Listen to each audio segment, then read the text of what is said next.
காவிரி விவகாரம் தொடர்பாக திமுக கூட்டும் அனைத்து கட்சி கூட்டத்தில் காங்கிரஸ் பங்கேற்கும் என தமிழ்நாடு காங்கிரஸ் கமிட்டி தலைவர் திருநாவுக்கரசர் தெரிவித்துள்ளார். சென்னை விமான நிலையத்தில் செய்தியாளர்களிடம் பேசிய அவர், தமிழக முதலமைச்சரின் உடல்நலம் தேறி வருவதாக வெளியான தகவல் மகிழ்ச்சி தருவதாகவும் இவ்விவகாரத்தில் வதந்தி பரப்புவது கூடாது என்றும் கூறினார்.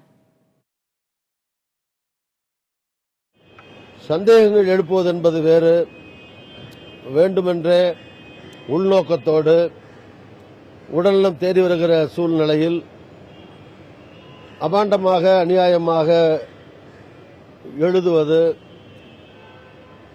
செல்போன்களை பயன்படுத்தி அதில் பல்வேறு விதமான வதந்திகளை பரப்புவது கண்டனத்திற்குரியது.